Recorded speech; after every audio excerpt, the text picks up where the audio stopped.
लिंग पुराण में 7 गलतियां बताई है कंगाल होने की। ये गलती अगर आपने भी करी है तो जिंदगी में कितना भी पुण्य करोगे उसका फल नहीं है। आज की कथा को लिखकर रखना, शायद तुम्हारी जिंदगी संवर जाए। लिंग पुराण में 7 गलतियां बताई है व्यक्ति को बर्बाद होने की। पहली गलती है, उसमें से अगर आप स्वीकार कर रहे हैं ये गलती तो समझ लो कि गलती आपने करी है। गंगा जल तो बुलवाया टैंकर भरकर, 21,000 बेलपत्र भी समर्पित कर रहे हो। आप मंदिर के अंदर बैठ गए, दर्शन करने वाला आता रहा, किसी को अंदर प्रवेश नहीं दिया। आप गंगा जल चढ़ाते रहे, आप बेलपत्र चढ़ाते रहे, आप स्वयं पूजन करते रहे, और दूसरा व्यक्ति ना जाने किस भाव से, किस रूप में आकर भगवान की सेवा करना चाहता था। पंडित जी ने आपके चक्कर में उसको जल नहीं चढ़ाने दिया, पंडित जी ने आपके चक्कर में उसको बेलपत्र नहीं चढ़ाने दिया। पहली गलती यह हो गई कि भगवान के भक्त को भगवान से दूर कर दिया गया। अब उठा लो श्रीमद् भागवत कथा। 2 देवताओं ने गलती करी थी। एक ब्रह्मा जी ने गलती करी थी कि गाय बछड़ों का हरण कर लिया था। 1 वर्ष होने में 1 दिन था, तब ब्रह्मा जी ने गाय बछड़े वापस दिए थे। दूसरी गलती इंद्र ने करी थी, जल वृष्टि करी, तब भगवान कृष्ण को गोवर्धन पर्वत उठाना पड़ा। दोनों देवताओं ने गलती करी, पर भगवान कृष्ण ने इंद्र को क्षमा कर दिया, पर ब्रह्मा को क्षमा नहीं करा। क्यों नहीं करा? क्योंकि इंद्र को क्षमा इसलिए करा क्योंकि इंद्र ने जब जलवृष्टि करी तो सारे ब्रजवासियों को भगवान के चरणों में लाकर छोड़ दिया। सारे ब्रजवासी गोवर्धन पर्वत के नीचे आकर बैठ गए, भगवान के चरणों में आ गए। और ब्रह्मा ने जो गलती करी वो ऐसी गलती करी कि भगवान से गाय और बछड़ों को दूर कर दिया। जो भगवान से भगत को दूर कर दे उसको शंकर कभी क्षमा नहीं कर सकता। इसलिए बर्बादी का पहला कारण आप भक्त और भगवान में दूरी बना ली। दूसरा कारण, भगवान की जब पूजन कर रहे हो, 21,000 बेलपत्र चढ़ा रहे हो, गंगा का जल चढ़ा रहे हो, चंदन चढ़ा रहे हो, अबीर चढ़ा रहे हो, गुलाल चढ़ा रहे हो, तो तुम्हारे भीतर ये अहंकार, जब तुम पूजन करके उठो तो उठते समय तुम्हारे भीतर अभिमान नहीं होना चाहिए कि मैंने जो अनुष्ठान करा उसके बराबर कोई नहीं कर सकता। तीसरा कारण कहा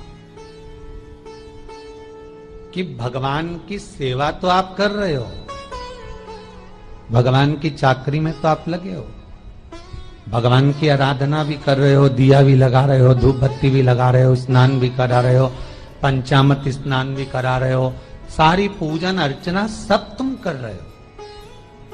पर हो सकता है इस पूजन अर्चना में आप केवल 3 घंटा पूजन करते हो और बाकी के समय किसी न किसी की जीवात्मा को दुख पहुंचा रहे हो। एक कथा में एक बात कही थी कि भले मंदिर में दिया मत लगाओ, भले मंदिर में जाकर धूप बत्ती मत जलाओ, भले मंदिर में जाकर भोग मत लगाओ, भले मंदिर में जाकर जल मत चढ़ाओ, कुछ मत करो, भले भगवान को नए कपड़े मत पहनाओ, भले तुम्हारी मर्जी पड़े भगवान को भोग मत लगाओ, पर शास्त्र कहता है कुछ मत करो, पर एक काम जरूर करना कि किसी के चेहरे पर प्रसन्नता ला देना तो मंदिर में दिया जलाने के बराबर होगा। किसी के चेहरे पर चमक ला देना, प्रसन्नता ला देना तो अगरबत्ती लगाने के बराबर होगा। किसी गरीबड़े के, किसी दुखी के चेहरे पर अगर तुमने प्रसन्नता ला दी तो वो भगवान को कपड़े पहनाने के बराबर होगा। मालूम पड़े तो मंदिर में पूरी सब्जी बांटो, मंदिर में भोजन कराओ, मंदिर में सारा पकवान चढ़ाओ, और कोई तुम्हारे कारण अगर दुखी है तो तुम्हें वो सुख का भान नहीं हो सकता। तीसरा कारण है हमारा, वो सुख नहीं मिल सकता। चौथा कारण है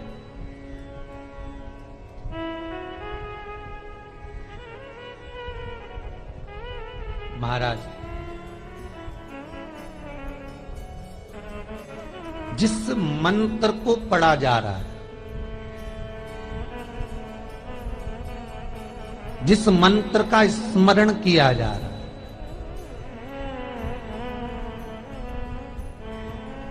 जिस भगवान की माला को हम जप रहे हैं, हम पाठ कर रहे हैं, उसमें त्रुटि। उठा लीजिए दुर्गा सप्तशती। दुर्गा सप्तशती का हिंदी अनुवाद में एक थोड़ा सा दृष्टांत दिया है, आपको मालूम होगा।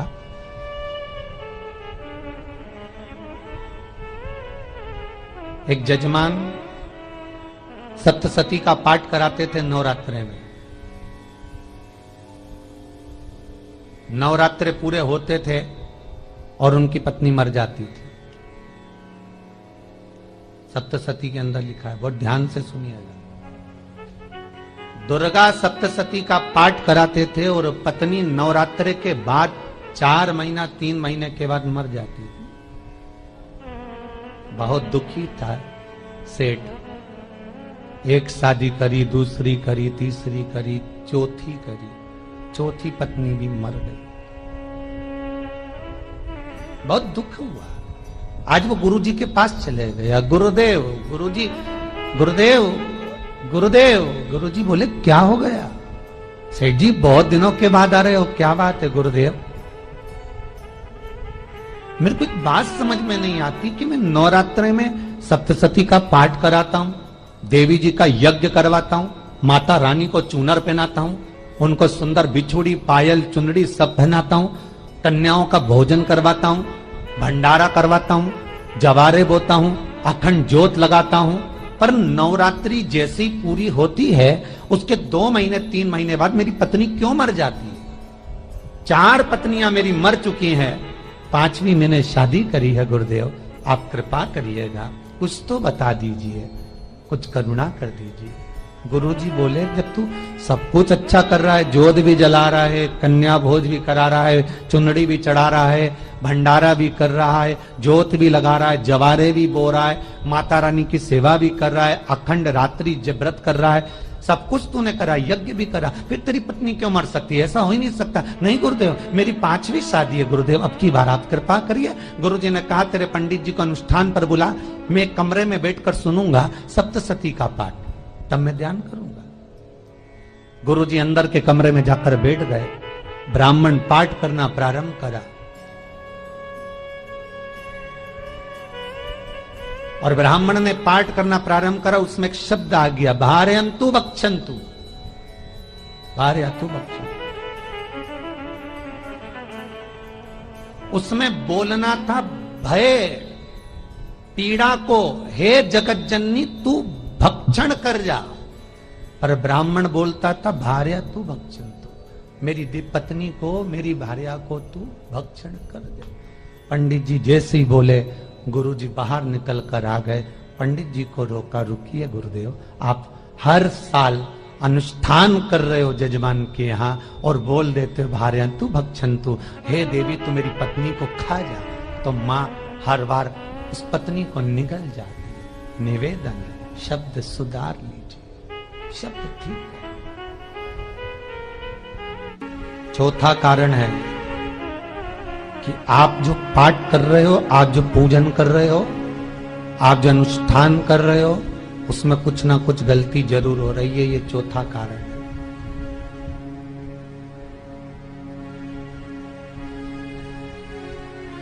एक बार पूरे घर के लोगों को बिठाओ, अपने घर के लोगों को, मम्मी से पूछना मम्मी तुम कौन कौन सा पाठ करती हो? एक बार मम्मी से पूछना, फिर एक बार पापा से पूछना, पापा आप कौन कौन सा पाठ करते हैं सुबह? फिर बहू से पूछना, भाभी आप कौन कौन सा पाठ करती हो? फिर छोटी दुल्हन से पूछना, छोटी दुल्हन तुम कौन कौन सा पाठ करती हो? भैया आप कौन कौन सा पाठ करते हो? आप कौन कौन सा पाठ करते हो? पूछना। जब घर के अंदर बड़ी बहू अलग तरह का पाठ कर रही है, छोटी बहू अलग तरह का पाठ कर रही है, मंजली बहू अलग तरह का पाठ कर रही है, माँ अलग तरह का पाठ कर रही है, पति अलग तरह का पाठ कर रहा है, तो उसका जो प्रभाव है, कौन सी चीज कहां टकरा रही है, जिसके कारण घर में रोग इतना है कि कोई सही होने वाला ही नहीं है। अब तुम कहो कि सीवर वाले गुरुजी ने उपाय बताया, हमने बहुत करा, पर सही क्यों? तो सही क्यों नहीं हो रहा है? उसका कारण है या तो बड़ी बहू जो पाठ कर रही, या सास जो पाठ कर रही, जो पति जो पाठ कर रहा है, नाते जो भी उस घर के अंदर रहकर जो पाठ अर्चना कर रहा है, उसमें जरूर कुछ ना कुछ ऐसा हो रहा है जिसके कारण वो काम नहीं कर पा रहे। उसमें कुछ ना कुछ गलती हो रही है जिसको तुम समझ नहीं पा रहे, जिसको तुम अपने आप को बहुत विचार करते हो कि मेरे बराबर कोई नहीं कर सकता, मैं शंकर की भगत, मैं राम की भगत, मैं कृष्ण की भगत, मैं जो करती हूं बहुत अच्छा करती हूं, मैंने जो किया बहुत अच्छा करा, पर हो सकता है उसी कारण आपको दुख झेलना पड़ रहा।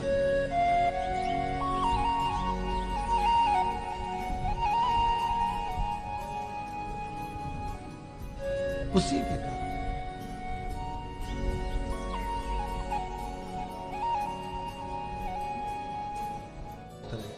महाराज, हमने जो दान किया, हमने जो पुण्य किया, हमने जो सत्कर्म किया, वो किस जगह पर लगा? पांचवा सूत्र,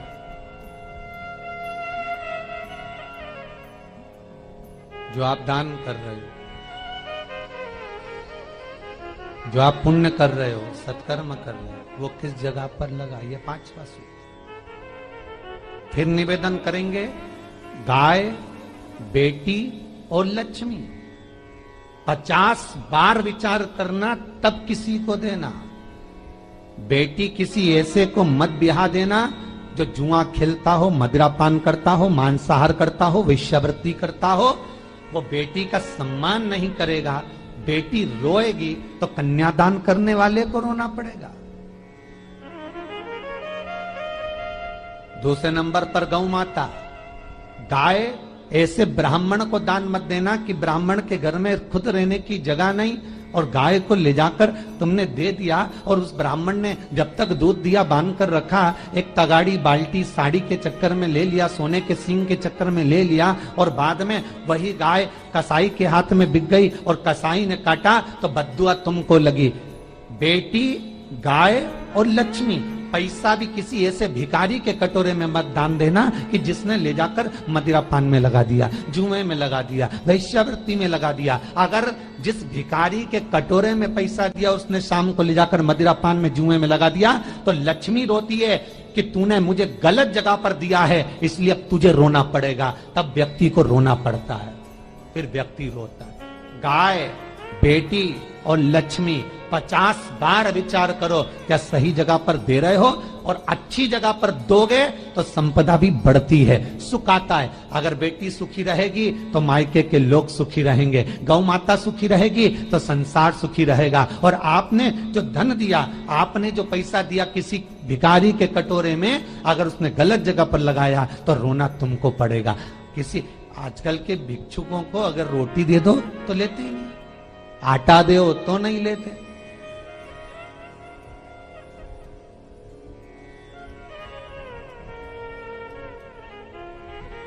पहले के समय में जो भिक्षुक आते थे ना, तो रोटी बनी हुई मांगते थे।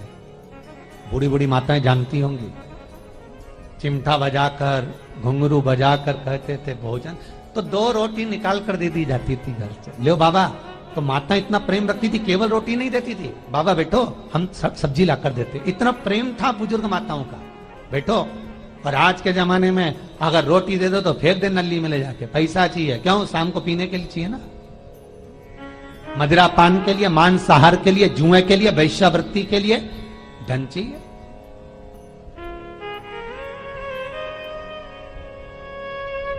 भोपाल के और इंदौर के, इंदौर का राजवाड़ा चौराया और भोपाल का लाल घाटी चौराया, इन दोनों चौराहे पर इतने से बच्चे लोग भीख मांगते हैं और उनकी माताएं और उनके पिता रोड के किनारे पर चिलम लगाते बैठे रहते हैं, पांव लंबे करके पड़े हैं और ये कमा कमा के उनको दे रहे हैं। और धन्य हैं ऐसे लोग जो उनको दान भी दे देते हैं। जिसको जरूरत है उस तक कुछ नहीं पहुंचता। अभी भी 4-6 महीने लॉकडाउन चला, जिसको जरूरत थी एक रोटी की, उस तक कुछ नहीं पहुंचा। और जिसके पास में पहले से भरा हुआ था उसने और ले जाके भर लिया। जिसको जरूरत थी उस तक नहीं पहुंचा। अभी ठंड आ रही है, बहुत सारी संस्थाएं कंबल बांटेगी, रेलवे स्टेशन पे लोगों को कम्बल ओढ़ा रहे हैं, कोई सो रहा है जमीन पर उसको कम्बल ओढ़ा रहा है, बस स्टैंड पे चले गए कोई रोड पे सो रहा है कम्बल ओढ़ा रहा है, तो इतना बड़ा नाम चलेगा कि उन्हें कम्बल ओढ़ा है, कम्बल ओढ़ा है, कम्बल ओढ़ा है। और वो कम्बल जिसको ओढ़ाया वो दूसरे दिन जाकर कपड़े की दुकान पर बेच के आ गया, 200 रुपए लिया है, रात को पीकर फिर सो गया, क्योंकि फिर कहीं कहाँ आएगा, फिर उड़ा के चले जाएगा, क्योंकि इन्होंने तो ये करके रखा है कि नाम कमाना है तो कम्बल उड़ाए जाओ। जिसको जरूरत है वहां तक सामान नहीं पहुंचता भाई, जिसको जरूरत है वहां तक सामग्री नहीं पहुंचती भाई। आपने दिया और उन्होंने ले जाकर बेच दिया, और फिर सोचते हो कि मैंने तो पुण्य करा है। कई लोग कहते हैं मैंने दान करा, मेरे को इतना फल मिलेगा। काहे का दान करा? ऊपर तो जा, यमराज के डंडे पड़ेंगे।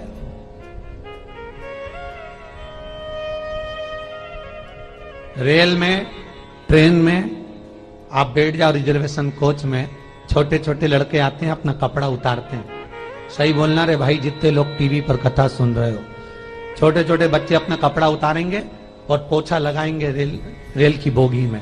जब गवर्नमेंट ने स्वीपर रख रखे हैं तो तुम्हें अंदर आने का किसने कहा? कौन ने कहा कि तुम अपना कपड़ा उतार के पोछा लगाओ? और वो अपने शरीर का कपड़ा उतार कर पोछा लगाता है, आपके आगे हाथ फैलाता है, आप एक एक 2-2 रुपए दे देते हो। वो अगले स्टेशन पर उतरता है, कोई सूंघने की सामग्री लेता है, सूंघ सूंघ के वो बर्बाद हो जाता है और कहीं कूद कर मर जाता है। उसके मरने में 1 रुपया तुम्हारा भी लगा है, इसलिए नरक तुमको भी भोगना पड़ेगा, क्योंकि उसके मरने में तुमने हेल्प करी है।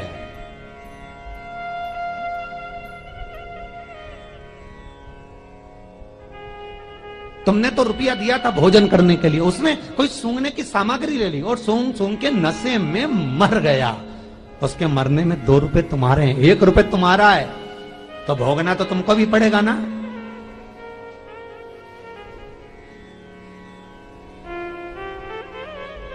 कई अच्छी जगह लगाओ, सत्कर्म की ओर लगाओ, तो सुख का आनंद कुछ और ही होगा, सुख का आनंद कुछ और ही प्राप्त होगा। हमारा धर्म, हमारा पुण्य, हमारा सत्कर्म। 5वां कारण अपनी पुस्तिका में लिखकर रखना, तुम्हारे दुख का 5वां कारण क्या है? क्यों तुम करोड़पति से रोड़पति बन गए? तुम्हारे यहां पर 4-4, 5-5 गाड़ी थी, खूब वैभव था, खूब धन था, फैक्ट्रियां चल रही थी, सत्ताएं चल रही थी।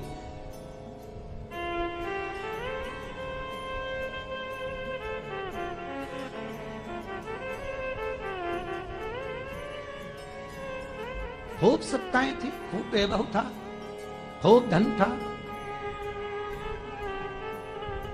पर कुछ भी नहीं, सब धरा की धरा रही। सारा कोई वैभव बचा ही नहीं, कोई वैभव नहीं। एक हमारे सेंधवा के भगत हैं महाराज, बड़े भावपूर्ण भगत।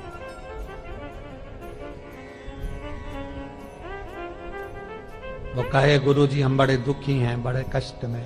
हमने कहा कष्ट का कारण कुछ ना कुछ जरूर होगा, दुख का कारण जरूर कुछ ना कुछ होता है।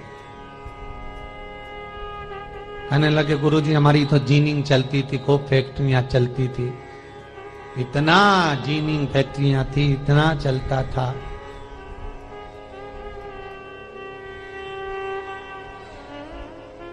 इतनी जीनिंग चलती थी, इतनी फैक्ट्रियां चलती थी, गुरुदेव बहुत दुखी हो गए। हमने कहा दुख का कारण, जो ये 7 कारण है शिव महापुराण के, लिंग पुराण में जो 7 कारण बताए हैं दुख आने के, जब फैक्ट्रियां अच्छी चल रही, जीनिंग अच्छी चल रही, व्यापार अच्छा चल रहा है, तो 7 कारण बताए हैं कि आप उन 7 कारण में से कोई कारण आपके साथ में हुआ है जिसके कारण आप रोड पर आ गए, करोड़पति से रोडपति बन गए।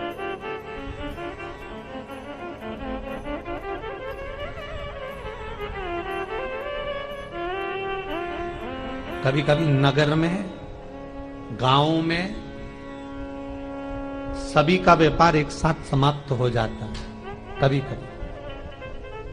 कभी गांव में, नगर में सबका व्यापार एक साथ समाप्त हो जाता है, सबका व्यापार एक साथ ही खल्लास हो जाता है, समाप्त, सभी कर्जे में हो जाते हैं। तो समझ लेना कि उस गांव के खेड़े का देव महादेव, उस गांव का खेड़ापति भगवान शंकर, उस गांव का शिव जरूर रुष्ट हुआ है, जरूर रुष्ट। उसको मनाने का प्रयास करो, जिससे अपनी नगर, अपना गांव फिर उन्नति की सीढ़ी पर चढ़ जाए। पांचवा कारण मंत्र जाप, अर्थात तुम्हारा फिर निवेदन, गाय, बेटी और लक्ष्मी 50 बार विचार करना, तब दे, नहीं तो मत दे, मत दीजिए।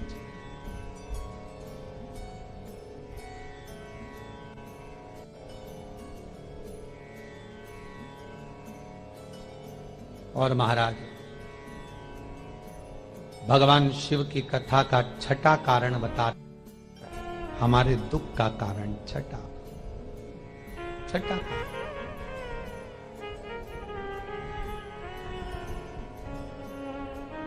आदर सम्मान में कमी। घर के जो बड़े हैं, घर के जो बुजुर्ग हैं, घर के जो आदरणीय हैं, उनका सम्मान नहीं करता। छठा कारण है सम्मान, सत्कार, आदर ना हो। जब धन, सातवां कारण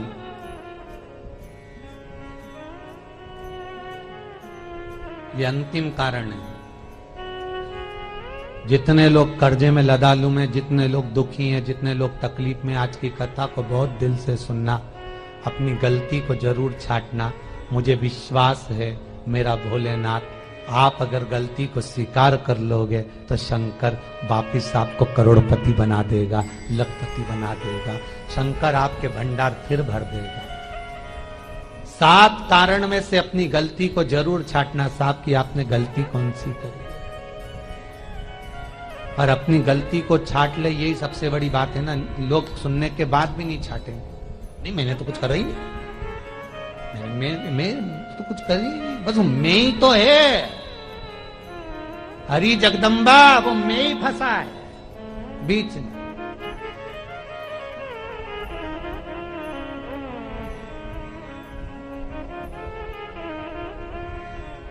सातवां कारण महाराज, किसी का बेकार धन हमारे घर में आ जाए। एक कथा बहुत सुंदर है। एक गांव में एक व्यक्ति रहता था, खूब अच्छी कमाई करता था। पत्नी ने कहा तुम्हारे पास कमाई अच्छी हो रही है तो ये पैसा तो कोई चुरा के ले गया तो पति बोला क्या करना चाहिए, तो एक काम करता हूं, बाजार से कोड़ियां खरीद लेता हूं। कोड़ियां जानते हो, वो ऐसे बच्चे लोग खेलते हैं, कोड़ी खरीद लाता हूं। अब गांव का व्यक्ति रोज कोड़ियां खरीद के लाए, उनके यहाँ बोरे पे बोरे भरा गए, बारदान पर बारदान भरा गए, पूरा कमरा कोड़ियों से भरा गया। एक दिन राजा बीमार पड़ गया। राजा बीमार पड़ा तो राजा को वेदों ने, डॉक्टरों ने कह दिया इसका एक ही इलाज है, कोड़ियां लाई जाए, कोड़ियों को जलाकर राख बनाई जाए, वो राख राजा के शरीर पर मली जाए। राजा के शरीर पर जब राख को मलेंगे तो राजा ठीक हो जाएगा। राजा ने अपने दूतों से कहा जाओ नगर में कोड़ियां देखो। राजभवन में देखा तो कोड़ी नहीं थी, बाजार में देखा तो कोड़ी नहीं थी, सारा मार्केट घूम लिया, चारों तरफ के राज्य देख लिए, कोड़ी नहीं मिली। राजा ने दूतों से पूछा बात क्या है। दूतों ने बाजार वालों से पूछा भैया कोड़ियां क्यों नहीं है। तो बाजार के व्यापारी बोले महाराज सुबेरे सुबेरे एक गांव का व्यक्ति आता है, सारी कोड़ियां खरीद कर ले जाता। सारी कोड़ियां, हाँ, उसका पता दो। दुकान वालों ने पता दिया, वो वहां पहुंच गया, उसको डराया। राजा के दूतों ने, तेरे पास कोड़ियां हैं? हाँ, पर मैंने अपने पैसे से खरीदी है, फ्री की नहीं है, खूब खर्चा कर कर मैंने कोड़ियां जोड़ी हैं। राजा बीमार पड़ा है, कोड़ियां ला के दे। उसने मना करा, दूतों ने डराया, ठीक है लो। उन्होंने बारदान खोल लिया, झोला खोल लिया, बैग खोल लिया। राजा के दूतों ने बैग खोला, वो गांव का व्यक्ति एक थाली में कोड़ियां लाता, उस पर हाथ फेरता और झोले में डालता जाता, फिर भर कर लाता, फिर हाथ फेरता, फिर झोले में डालता। राजा के दूतों ने कहा एक बार में पूरा बारदान उठाकर क्यों नहीं दे देता, ये बार बार हाथ क्यों फेर रहा है। वो गांव का व्यक्ति बोला महाराज मैं कोड़ियों को थाली में भरकर हाथ इसलिए फेर रहा हूं, इन कोड़ियों में से मैं वो एक कोड़ी ढूंढ रहा हूं कि ऐसी कौन सी कोड़ी मेरी इन कोड़ियों में आकर मिल गई जो मेरी इतनी सारी कोड़ियों को लेकर जा रही है। बस वो चरित्र याद करना कि एक कोड़ी हमारे घर में कोई ऐसी आ जाती है जो सारी रखी हुई कोड़ी को लेकर चली जाती है। और जिंदगी में घर में धर्म की, पुण्य की, सत्कर्म की एक कोड़ी ऐसी आ जाती है जो शिव महापुराण की कथा करवा देती है। वो कोड़ी को ढूंढना कि वो कोड़ी कौन सी है। जो अच्छा काम करवा रही है अच्छी कोड़ी आई होगी, सत्कर्म करवा रही है अच्छी कोड़ी आई होगी, और मालूम पड़े एक कोड़ी ऐसी आ गई जो डॉक्टरों में भरवा रही है, सारा की सारा धन मेडिकलों में लगवा रही है, पुलिस में लगवा रही है, कहीं गलत जगह पर लगवा रही है, कहीं एक्सीडेंट में लगवा रही है। जो कोड़ी गलत जगह पर धन को लेकर जा रही है, समझ लेना कि वो कोड़ी बेकार आ गई जो सारा का सारा बर्बाद करने में लगी हुई है। उस कोड़ी को पहचानो कि वो कोड़ी कौन सी है। 7वां कारण शिव महापुराण का, लिंग पुराण का लिख कर रखना कि एक कोड़ी ढूंढना कि वो कोड़ी कौन सी घर में आ गई जो हमें बर्बाद कर कर चली गई। तो कोड़ी को ढूंढिए, वो रुपये को ढूंढिए, वो 1 रुपया कौन सा आ गया, वो धन कौन सा आ गया जो हमें बर्बाद कर गया, कैसा आया।